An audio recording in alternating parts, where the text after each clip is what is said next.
Shalom Bapak Ibu yang dikasihi Tuhan, selamat malam. Pada malam hari ini kita akan belajar melanjutkan pembahasan kita dari Keluaran 38 di dalam Bible Study Online CK7. Sebelum kita belajar masuk lebih dalam lagi, mari kita menyembah Tuhan, kita minta urapan Tuhan, supaya setiap apa yang kita pelajari boleh menjadi berkat dalam kehidupan kita. Mari kita sembah Tuhan. Koryawata Shanda Karawata Sikika Karyawata Shikika. Kami siapkan hati kami Tuhan. Kami siapkan telinga kami Tuhan. Dan mata rohani kami biar terbuka Tuhan. Untuk hal-hal yang baru yang kami pelajari pada malam hari ini. Koryawata Shanda Karawata Sikika Karyawata Shanda Karawata Sikika. Kami undang Engkau hadir di tempat kami Tuhan. Di rumah kami masing-masing Tuhan, urapi kami semua Tuhan. Urapi kami dengan hadirat-Mu Tuhan, dengan urapan yang baru. Koryawata Shanda Karawata Sikika Karyawata Shanda Karawata Sikika. Haleluya Yesus, haleluya. Kiara la la la la la la la la la wata karawata shikika karyawata shande. Kepadamu, oh Tuhan, persembahanku ini, ku ingin Engkau menerima korban syukurku melalui pujian. Takkan pernah ku bawa selain yang terbaik, yang harum dan sejati di hadapan tatamu. Yesusku, terimalah korban syukurku ini yang mengalir di hatiku sebagai persembahanku. Ku bawa kepadamu, oh Tuhan, persembahanku ini.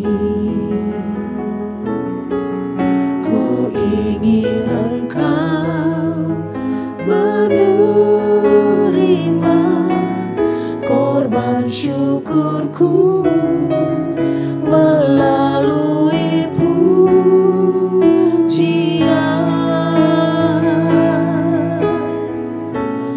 Takkan pernah ku bawa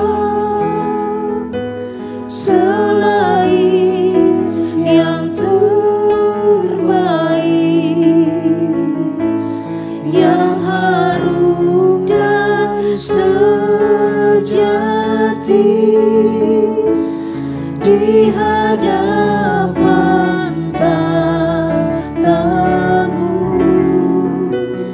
Yesusku, terimalah korban syukurku ini yang mengalir di hatiku sebagai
karawata karawata karawata karawata karawata shiki. Koryawata shanda karawata shiki. Haleluya. Bagaikan bejana siap dibentuk, demikian hidupku di tangan-Mu. Dengan urapan kuasa Roh-Mu, ku dibaharui selalu. Jadikanku Allah dalam rumah-Mu, inilah hidupku di tangan-Mu.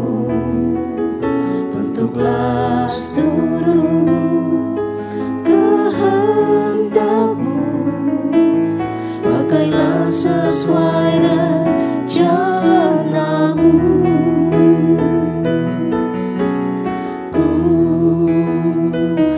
Seperti-Mu Yesus, disempurnakan selalu dalam segenap jalanku, memuliakan nama-Mu.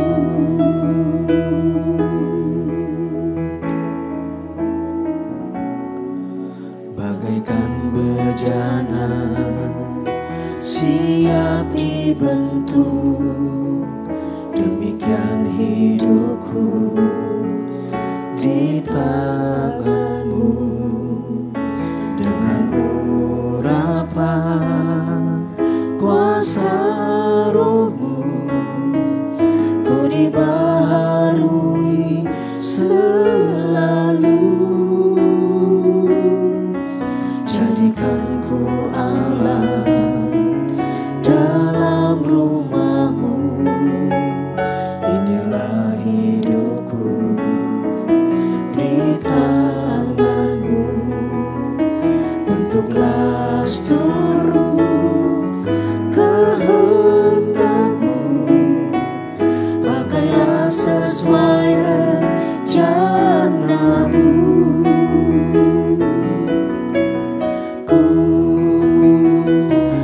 Seperti-Mu Yesus, disempurnakan selalu dalam segenap jalanku, memuliakan nama-Mu.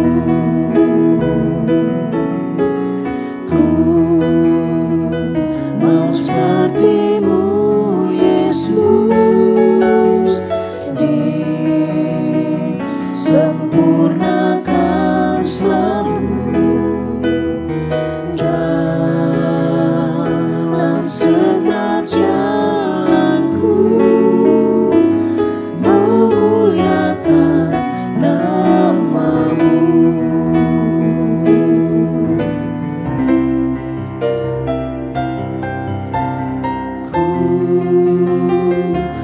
Seperti-Mu Yesus, disempurnakan selalu dalam segenap jalanku, memuliakan nama-Mu. Memuliakan nama-Mu, memuliakan nama-Mu. Koryawata shanda karawata karawata shanda karawata siki. Koryawata shanda karawata siki. Haleluya. Kami mau disempurnakan. Koryawata shanda karawata wata sikika karya wata shanda karawata sikika Korea wata karawata sikika. Haleluya, haleluya. Kami mau Tuhan, hidup kami selalu disempurnakan Tuhan, supaya kami boleh menjadi seperti Engkau Yesus. Hidup kami Tuhan boleh memiliki karakter seperti Engkau. Sucikan dan murnikan hidup kami yang Tuhan. Layakkan kami setiap hari Tuhan. Sempurnakan kami Tuhan. Tegur kami, nasihati kami melalui firman-Mu. Supaya kami Tuhan boleh serupa dan segambar dengan Engkau. Terima kasih Tuhan. Terima kasih untuk pujian penyembahan yang boleh kami naikkan pada malam hari ini. Terima kasih untuk hadirat-Mu Tuhan. Terima kasih Tuhan. Kami boleh merasa dekat dengan Engkau. Kami boleh menikmati Engkau Tuhan. Terima kasih Bapa.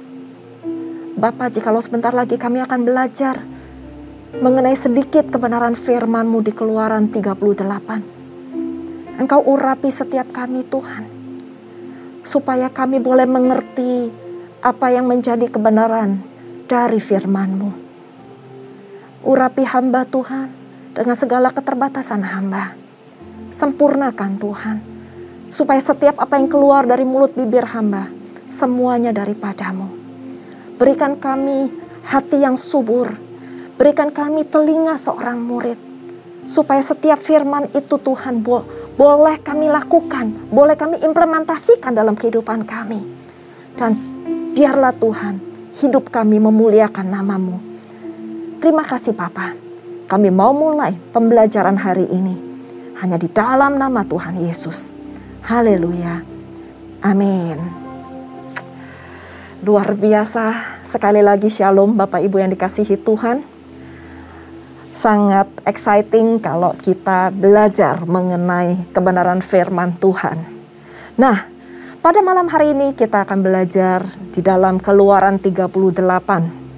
Kalau kemarin di Keluaran 37 kita sudah belajar mengenai pembuatan tabut perjanjian, meja roti sajian, kandil, meja pembakaran ukupan, dan membuat minyak urapan dan ukupan dari wangi-wangian.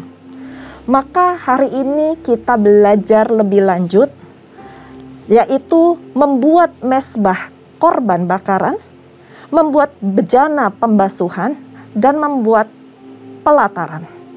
Dan dalam perikop yang terakhir, kita belajar juga mengenai biaya untuk mendirikan kemah suci. Dan sebelum kita masuk lebih dalam lagi, mari kita baca sedikit dalam perikop yang pertama, yaitu membuat mezbah korban bakaran. Ayat yang pertama tertulis, dibuatnyalah mezbah korban bakaran itu dari kayu penangga, 5 hasta panjangnya dan 5 hasta lebarnya, 4 persegi tetapi 3 hasta tingginya.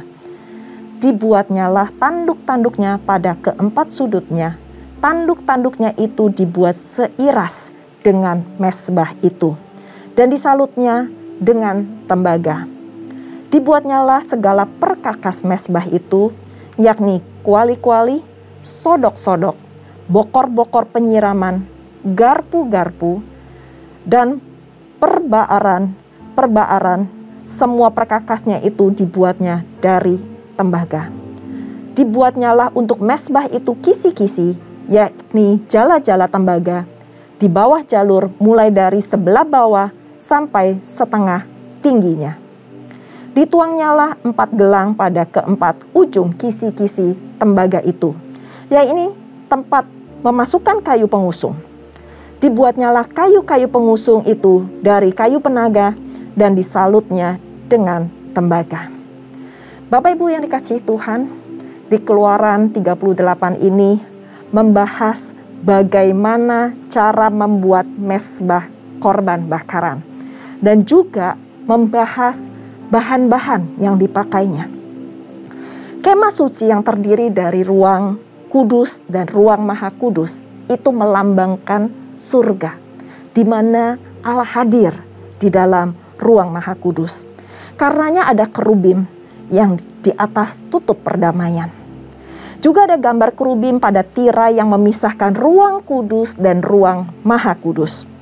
Karena itu pula mengapa semua benda yang ada di dalam kemah suci dilapisi emas atau dibuat dari emas murni. Nggak cuma dilapisi tetapi juga dibuat dari emas murni. Berbeda dengan pelataran yang melambangkan bumi.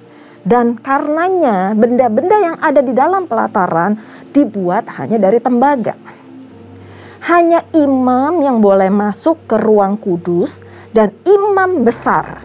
Imam yang masuk dalam ruang kudus dan imam besar yang boleh masuk ke ruang Maha Kudus pada hari raya pendamaian. Jemaat hanya boleh datang sampai di mezbah kurban bakaran yang ada di pelataran, bukan yang di dalam ruang kudus dan apalagi ruang Maha Kudus. Disitulah umat atau jemaat dapat berjumpa dengan Allah di pelataran.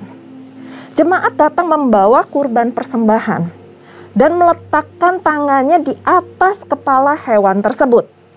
Ini menunjukkan bahwa kurban yang mati mengidentifikasikan untuk menggantikan dirinya. Nah, hewan yang disembelih itu dipotong-potong, lalu imam keturunan Harun yang meletakkan potongan-potongan dari daging itu ke atas mezbah kurban bakaran. Ketika kurban dipersembahkan itu dibakar, asapnya lah yang merupakan bau wangi-wangian yang menyenangkan hati Tuhan.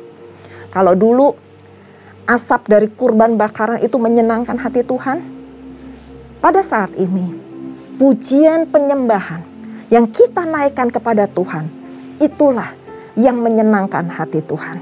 Amin Bapak Ibu sekalian. Maka jangan pernah berhenti, jangan pernah jemu untuk selalu memuji dan menyembah Tuhan. Karena itu adalah sebagai korban bakaran dan baunya menyenangkan hati Tuhan. Nah, melalui korban bakaran itu juga jemaat boleh mendapatkan pengampunan dosa dan persekutuan dengan Allah.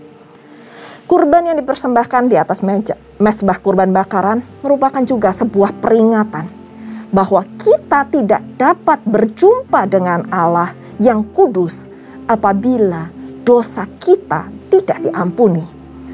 Jadi hanya cuma ada satu cara supaya kita bisa bertemu dengan Allah Bapa, merasakan hadiratnya, yaitu mendapatkan pengampunan dari Kristus sendiri yang telah mempersembahkan dirinya sendiri sebagai korban yang sempurna bagi pengampunan dosa setiap umat manusia.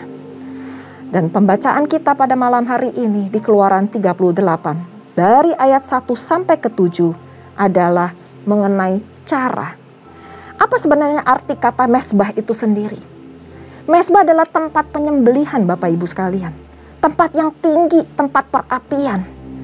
Jadi pengertian rohani dari mezbah korban bakaran adalah salib, di mana Kristus Yesus yang menjadi korban untuk memperdamaikan dosa kita dengan Allah. Ingat Bapak Ibu, Allah membenci dosa, tetapi Allah mengasihi setiap orang yang berdosa. Karena dialah Allah yang adil dan dia adalah Allah yang benar.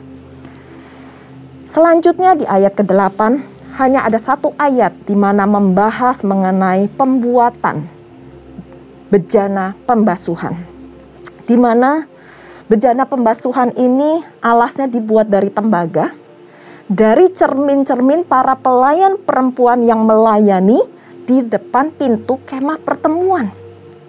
Pada saat saya merenungkan, kok bisa dibuat dari tembaga tetapi dari cermin-cermin para pelayan? Apa hubungannya antara cermin dengan tembaga? Ternyata saya mendapatkan bahwa cermin-cermin itu bukan dari kaca, tetapi cermin-cermin itu dibuat dari lempengan-lempengan tembaga yang digosok hingga mengkilap sehingga bisa digunakan sebagai cermin untuk ngaca. Itulah yang dipakai untuk menjadi bejana pembasuhan. Jadi cermin itu bukan dari kaca ya Bapak Ibu sekalian, tetapi dari tembaga. Nah, bejana pembasuhan ini terletak di antara kemah pertemuan dengan mezbah korban bakaran. Dan apa fungsinya, apa kegunaannya? Kegunaannya untuk membasuh kaki tangan para imam sebelum mereka melayani di kemah pertemuan dan mezbah korban bakaran, supaya mereka jangan mati. Inilah adalah ketetapan Tuhan untuk selama-lamanya. Dan apa arti pengertian rohaninya dari mezbah bejana pembasuhan ini? Arti rohani dari bejana pembasuhan adalah baptisan air, yaitu tanda kita mati dan bangkit. Kita mati dari orang yang lama, dari dosa-dosa kita, dari kehidupan kita yang sebelum kita bertobat, sebelum dosa kita diampuni, dan kita dibangkitkan secara rohani oleh darah Kristus dan mempunyai hidup yang baru. Dan selanjutnya di ayat 9 sampai 20 membahas cara-cara dan bahan-bahan untuk membuat pelataran. Ini juga sangat menarik Bapak Ibu sekalian, karena di pelataran tabernakel, kemah suci dibatasi oleh layar atau kain gantung dari lenan halus. Dan hampir semua benda-benda di dalam tabernakel atau kemah suci dan bagian-bagian pelatarannya itu terbuat dari tembaga. Kalau kita balik ke beberapa pasal yang lalu, dituliskan atau dilambangkan pelataran itu adalah bumi. Sedangkan ruang kudus, dan maha kudus adalah surga. Nah, itu dibuatnya dari tembaga. Berbeda dengan ruang kudus dan ruang maha kudus yang dilapisi emas atau dibuat dari emas yang murni. Pengertian rohaninya adalah pelataran menunjukkan zaman Taurat, di mana hukum Taurat itu menyatakan hukuman atas dosa atau pelanggaran manusia. Maka dari itu, kita harus mempersembahkan korban bakaran, kita harus mencuci tangan dan kaki dalam bejana pembasuhan, supaya kita dilayakkan untuk bertemu dengan Allah Bapa. Dan dalam perikop terakhir, di ayat ke-21 sampai 31, ini juga sangat menarik untuk dibahas, yaitu mengenai biaya untuk mendirikan kemah suci. Di sini kita belajar bahwa dalam pekerjaan Tuhan pastinya memerlukan biaya. Biaya tersebut dipenuhi dari mana? Yang pastinya dipenuhi dari persembahan setiap umatnya. Maka dalam mengelola dana tersebut harus diberikan pertanggungjawaban. Dan Musa memberikan pertanggungjawaban atas bahan-bahan yang dipakai untuk mendirikan kemah suci. Yaitu persembahan berupa apa? Berupa emas, tembaga, dan perak. Dan bahkan mereka juga mempersembahkan tenaga, kemahiran, kepintaran, apa yang mereka bisa lakukan dan mereka bisa persembahkan di dalam membangun kemah suci ini. Musa minta seorang Lewi di bawah pimpinan Itamar, anak Imam Harun, untuk memberikan daftar bahan yang dipakai untuk mendirikan kemah suci. Biayanya tentu nggak sedikit, biaya yang sangat besar. Karena begitu banyak bahan-bahan yang dipakai, begitu megahnya kemah suci yang dibangun oleh Musa sesuai dengan perintah Allah. Tetapi yang luar biasa, Tuhan mencukupkan semua biaya dan bahkan biaya itu berlimpah-limpah, yang memberikan juga berlimpah-limpah.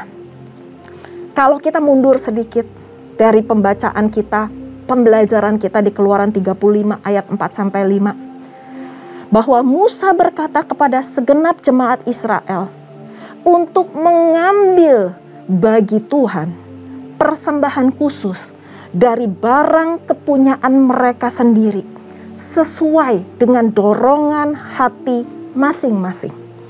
Dan Tuhan menggerakkan hati dan mencukupkan semua biayanya sehingga kemah suci bisa didirikan. Apa yang kita bisa pelajari pada malam hari ini Bapak Ibu sekalian? Bahwa nggak ada pekerjaan Tuhan yang tidak memerlukan biaya. Tetapi Tuhan pasti akan menggerakkan hati umatnya untuk mengambil bagian bagi Tuhan. Di sini menarik buat saya kata-kata mengambil bagi Tuhan. Bukan memberikan kepada Tuhan, tapi mengambil bagi Tuhan.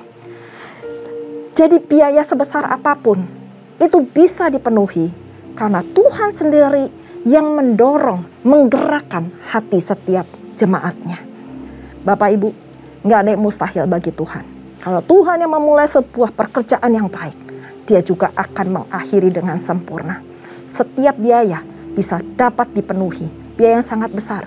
Bahkan hitungan-hitungan kasar yang tidak akan saya sebutkan secara detail di tempat ini, bahwa pembangunan kemah suci itu sekitar 680 miliar rupiah. Itu bisa semuanya terpenuhi dan bahkan bisa berlebih. Jadi kita punya Allah yang dahsyat. Kita punya Allah yang mencukupkan segala pekerjaan. Tuhan yang ada di muka bumi. Mari kita berdoa. Terima kasih Tuhan. Terima kasih Bapa untuk pembelajaran dalam kitab Keluaran 38 ini. Kami boleh belajar hal-hal yang menarik Tuhan. Bahwa bagaimana cara membuat korban bakaran. Mezbah korban bakaran.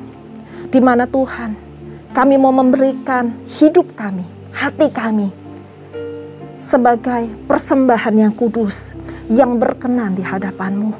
Dan bahkan Tuhan, setiap puji-pujian, penyembahan yang kami boleh naikkan, biarlah itu boleh menjadi dupa yang harum, yang menyenangkan hati-Mu Tuhan. Kami gak mau Tuhan, hidup kami tidak menyenangkan hati-Mu, tetapi biarlah perkenanan-Mu terus ada di dalam kehidupan kami. Maka dari itu Tuhan, ampuni segala dosa kami melalui persembahan kami. Supaya setiap persembahan kami boleh layak di hadapan-Mu. Engkau juga mengingatkan kami Tuhan dalam bejana pembasuhan. Tuhan, Engkau sucikan dan kuduskan Tuhan. Ampuni Tuhan segala dosa-dosa kami. Supaya kami semakin layak untuk masuk dalam hadirat-Mu. Karena kami tahu Tuhan, tanpa kekudusan-Mu, kami gak bisa bertatap muka dengan Engkau. Kami gak bisa Tuhan, untuk masuk lebih dalam lagi dalam hadirat-Mu. Tetapi Tuhan, basuh setiap hati kami, basuh hidup kami, basuh Tuhan, dengan darah-Mu yang kudus. Terima kasih Tuhan, terima kasih. Dan kami juga boleh belajar, bahwa Engkau yang menyediakan setiap pekerjaan-pekerjaan Tuhan yang ada di muka bumi. Bagian kami Tuhan, melakukan apa yang menjadi bagian kami.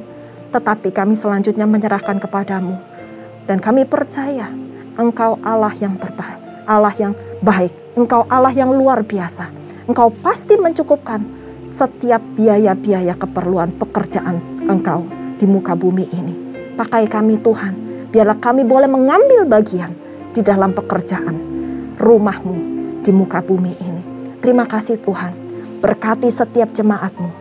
Biar melalui pembelajaran pada hari ini, kami boleh mengerti apa yang menjadi isi hati-Mu dalam kehidupan kami. Mungkin kami saat ini Engkau gerakan untuk memberikan persembahan khusus atau mengingatkan kembali untuk mempersembahkan hidup kami sebagai korban yang kudus. Tuhan, Engkau urapi, Engkau ingatkan kami, Engkau nasihati kami, Engkau jamah setiap hati kami Tuhan. Supaya kami boleh melakukan setiap kehendak-Mu dalam kehidupan kami. Terima kasih Bapa, terima kasih Roh Kudus. Terima kasih Bapa.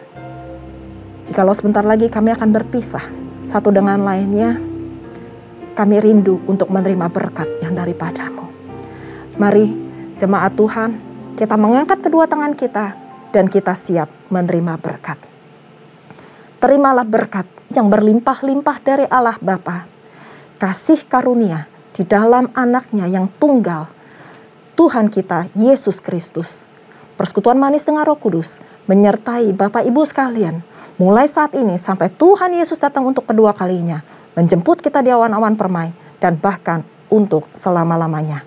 Mari kita yang sudah menerima berkat, sama-sama katakan, amin. Tuhan Yesus memberkati. Selamat malam.